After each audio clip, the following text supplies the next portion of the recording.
ಧನುಸ್ಸು ರಾಶಿ ಅನುಭವಿಗಳಿಂದ ಮಾರ್ಗದರ್ಶನವನ್ನು ಪಡ್ಕೊಳ್ತೀರಿ. ಇದು ಬಹಳ ಸಮಾಧಾನವಾಗುತ್ತೆ. ಯಾವುದೇ ತೋರಿಕೆಯ ಕೆಲಸಗಳನ್ನು ಮಾಡಬೇಡಿ. ಬೇರೆಯವರು ನೋಡಲಿ, ನಾನು ಕೆಲಸ ಮಾಡ್ತಾ ಇರುವಂತಹದ್ದನ್ನು ಗುರುತಿಸಲಿ, ನನಗೆ ಒಳ್ಳೆಯ ಮಾತುಗಳನ್ನು ಆಡಲಿ, ಪ್ರಶಂಸೆಯನ್ನು ನೀಡಲಿ ಅನ್ನುವಂಥದ್ದು ಬೇಡ. ಮನಸ್ಸಿನಲ್ಲಿ ಹತಾಶೆಯ ಭಾವನೆ ಕಾಡಬಹುದು. ಅದಕ್ಕೆ ಕಾರಣ ಏನು ಅಂತ ಹುಡುಕಿಕೊಳ್ಳಿ.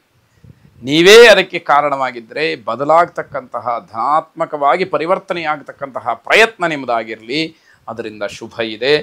ಪ್ರಮುಖ ಅವಕಾಶಗಳಿರುತ್ತೆ, ಅದನ್ನು ಗಮನಿಸ್ಕೊಳ್ಳಿ. ಯಾವುದು ನಿಮಗೆ ಸೂಕ್ತವೋ, ನಿಮಗೆ ಯೋಗ್ಯ ಅಂತ ಹೇಳಿ ಅನಿಸುತ್ತೋ, ನಿಮಗೆ ಕ್ಷೇಮವೋ ಅದಕ್ಕೆ ಪ್ರಯತ್ನವನ್ನು ಮಾಡಿ. ಜಯವನ್ನು ಸಾಧಿಸೋ ಬಗ್ಗೆ ತಲೆ ಕೆಡಿಸ್ಕೊಳ್ತೀರಿ. ಹೇಗೆ ನಾನು ಗೆಲ್ಲಬೇಕು ಅನ್ನುವಂಥದ್ದು ನಿಮ್ಮ ಗುರಿಯಾಗಿರುತ್ತೆ. ಸುಬ್ರಹ್ಮಣ್ಯ ಸ್ವಾಮಿಯನ್ನು ವಿಶೇಷವಾಗಿ ಪ್ರಾರ್ಥನೆ ಮಾಡಿ.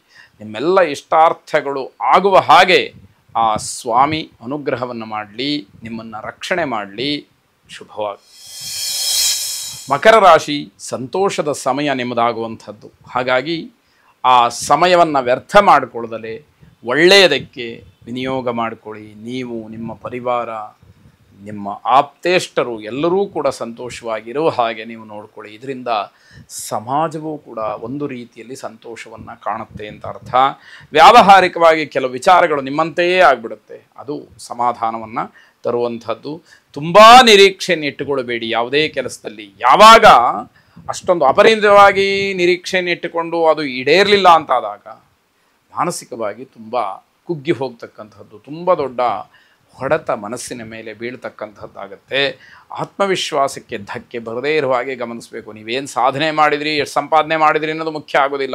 ಅದರ ಜೊತೆಯಲ್ಲಿ ನಿಮ್ಮ ಆತ್ಮವಿಶ್ವಾಸ ಇರಬೇಕು. ಆತ್ಮವಿಶ್ವಾಸವನ್ನು ಪಣಕ್ಕಿಟ್ಟು ಅದಕ್ಕೆ ಧಕ್ಕೆ ಬಂದರೂ ಪರವಾಗಿಲ್ಲ, ಅವಮಾನ ಆದರೂ ಪರವಾಗಿಲ್ಲ, ನಾನು ಗಳಿಸಬೇಕು ಅನ್ನುವಂತಹ ಭಾವನೆ ಇದ್ದರೆ ಅದು ಯಾವ ಪ್ರಯೋಜನಕ್ಕೂ ಕೂಡ ಬರೋದಿಲ್ಲ. ಸಮಾಜದಲ್ಲಿ ಅದಕ್ಕೆ ಬೆಲೆ ಇಲ್ಲದೆ ಇರತಕ್ಕಂಥದ್ದು. ಕೆಲಸದ ಬಗ್ಗೆ ಸುದೀರ್ಘವಾದಂತಹ ಚರ್ಚೆಯನ್ನು ಮಾಡಿ ಉತ್ತಮವಾದಂತಹ ಫಲಿತಾಂಶಗಳು ಅದರಿಂದ ಬರುವಂಥದ್ದು. ಆಮೇಲೆ ನಿರ್ಧಾರವನ್ನು ಮಾಡಿ.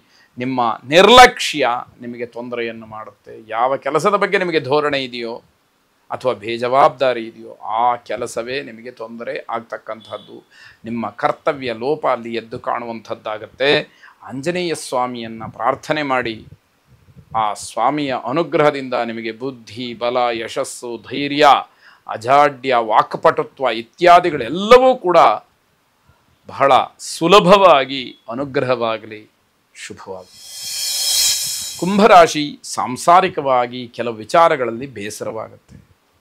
ಇದು ಪ್ರತಿಯೊಂದು ಕಡೆಯಲ್ಲೂ ಪ್ರತಿಯೊಂದು ಕುಟುಂಬದಲ್ಲೂ ಇರತಕ್ಕಂಥದ್ದು. ಆದರೆ ಯಾಕೆ ಅಂತ ಹೇಳಿ ತಿಳಿದು ಅದನ್ನು ಪರಿಹಾರ ಮಾಡಿಕೊಳ್ತಕ್ಕಂಥದ್ದು ಬುದ್ಧಿವಂತರ ಲಕ್ಷಣ. ಪ್ರಮುಖ ನಿರ್ಧಾರಗಳಿಗೆ ಅಡ್ಡಿಯಾಗುವಂತಹ ಸಮಯ ಇದೆ. ಪ್ರೇಮಿಗಳಿಗೆ ಶುಭವಾದಂತಹ ದಿವಸ. ವ್ಯವಹಾರದಲ್ಲಿ ಸಮಸ್ಯೆ. ವೈಯಕ್ತಿಕವಾದಂತಹ ವಿಚಾರದಲ್ಲಿ ಸ್ವಾರ್ಥದಿಂದ ಮಾತ್ರ ದೂರ ಉಳಿದ್ರೆ ಬೆಲೆ ಅಂತಕ್ಕಂಥದ್ದು. ನಿಮ್ಮ ತಪ್ಪಿನ ಅರಿವಾದರೆ ಬಹಳ ಒಳ್ಳೆಯದಾಗ್ತಕ್ಕಂತಹ ದಿವಸ. ಈ ರೀತಿ ನಿತ್ಯ ಭವಿಷ್ಯದ ಫಲವನ್ನು ನೀವು ಕುಂಭರಾಶಿಯವರು ನೋಡಬೇಕಾಗುತ್ತೆ.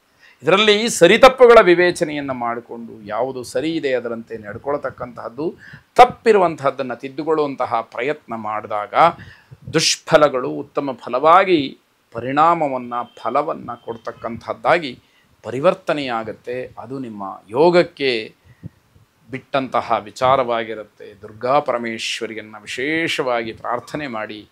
ಶುಭವಾಗಿ.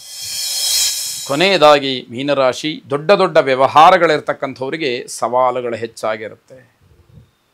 ಹಾಗೆ ನಿಮ್ಮ ವ್ಯವಹಾರದ ಮಟ್ಟ ಹೆಚ್ಚಾಯಿತು ಅಂತಾದರೆ ನೀವು ಅನುಭವಿಸಬೇಕಾದಂತಹ ಕೆಲವು ಸಮಸ್ಯೆಗಳು, ನೋಡಬೇಕಾದಂತಹ ಕೆಲವು ಸವಾಲುಗಳು ಕೂಡ ಅದೇ ಮಟ್ಟದಲ್ಲಿ ಇರುತ್ತೆ ಅಂತ ಅರ್ಥ. ನಿಮ್ಮ ಹೆಸರನ್ನು ಉಳಿಸ್ಕೊಳ್ಳೋದಕ್ಕೆ ಪರಿಶ್ರಮ ಪಡಬೇಕಾಗತ್ತೆ. ಸಮಾಜದಲ್ಲಿ ಏನೋ ಒಂದು ಗೌರವ ಕಾಪಾಡ್ಕೊಂಡು ಬಂದಿದ್ದೀರಿ, ಅದು ಹಾಗೆ ಮುಂದುವರ್ಕೊಂಡು ಹೋಗಬೇಕು, ಉಳಿಸ್ಕೊಳ್ಬೇಕು ಅಂತಾದರೆ ನೀವು ತುಂಬ ಶ್ರಮ ಪಡಬೇಕಾಗುತ್ತೆ. ಹಣದ ವಿಚಾರಕ್ಕೆ ಗೊಂದಲವನ್ನು ಮಾಡಿಕೊಳ್ತೀರಿ. ಅದನ್ನು ಸರಳ ಸುಲಭವಾಗಿ ಬಗೆಹರಿಸ್ಕೊಳ್ಳೋದಕ್ಕೆ ಅವಕಾಶಗಳನ್ನು ಮಾಡಿಕೊಳ್ಳಿ ಅಂತಕ್ಕಂಥದ್ದು. ಅಹಂಕಾರದ ಭಾವನೆಯಿಂದ ಬಂಧುಗಳನ್ನು, ಸ್ನೇಹಿತರನ್ನೆಲ್ಲ ದೂರ ಮಾಡ್ಕೊಂಡು ಬಿಡ್ತೀರಿ. ನಾನೇ ಅನ್ನುವಂಥದ್ದು ಈಗೋ ಸಮಸ್ಯೆ ನಿಮ್ಮನ್ನು ಬೆನ್ನು ಬಿಡದೇ ಇರತಕ್ಕಂಥದ್ದಾಗತ್ತೆ. ಅನಿರೀಕ್ಷಿತವಾದಂತಹ ಲಾಭ ಇದ್ದರೂ ಕೂಡ ಸಮಾಧಾನ ಇಲ್ಲ. ನಿಮಗೆ ಯಾವುದು ಯಾವ ಮುಖಾಂತರ ಯಾವ ರೀತಿಯಲ್ಲಿ ಬರಬೇಕಾಗಿದೆಯೋ ಹಾಗೆ ಬರ್ತಾನೆ ಇರುತ್ತೆ, ಆದರೂ ಕೂಡ ನಿಮಗೆ ಸಮಾಧಾನ ಇಲ್ಲದೆ ಇರತಕ್ಕಂಥದ್ದು.